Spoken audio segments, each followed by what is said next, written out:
Ano? Arbol ako nila. Ha? 5. 5? To. May 5 pa? Tubo. Meron ko dito po. Lang. 5 piso lang daw. Wala nga eh. Dito. Patalan natin. Tingnan ko. Bakit naman? Yan, pala. Lumasahe ko. Kawawa naman ang laman ng wallet.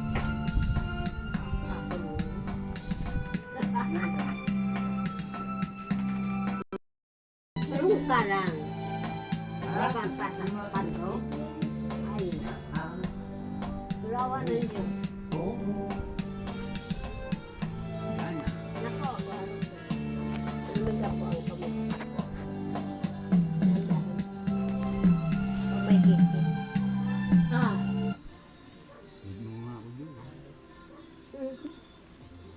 Ayos lang. Lagi lang kami.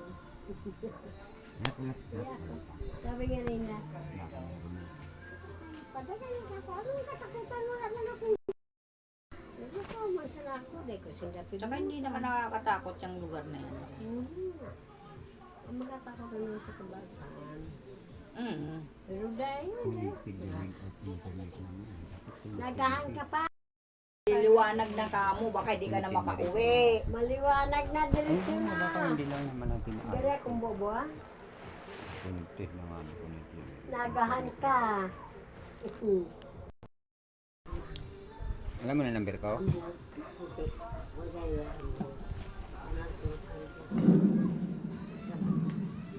Tapos ibunuan sa pabuli ko. Sama na.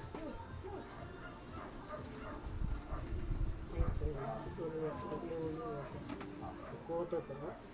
Si Sir 50. Iwas ko yan. May 45 pa akong balik dyan. May buntot mo ba? Gabawa.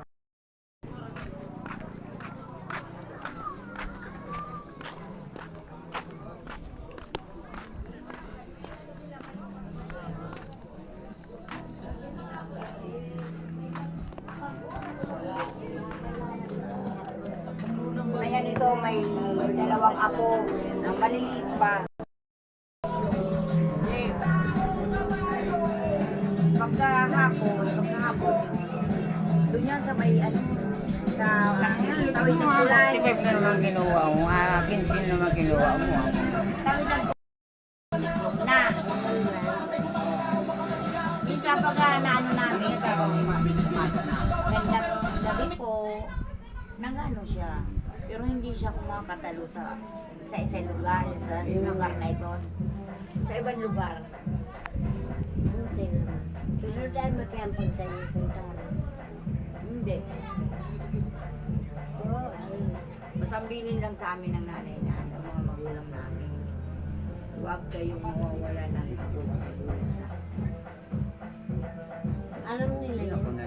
Mga bata pa kami, pero mga kalaro namin ang mga anak noon. Mga kalaro namin ang mga anak. Hindi naman siya ano naman sa ano. Hindi siya kumakatalo sa lugar mismo.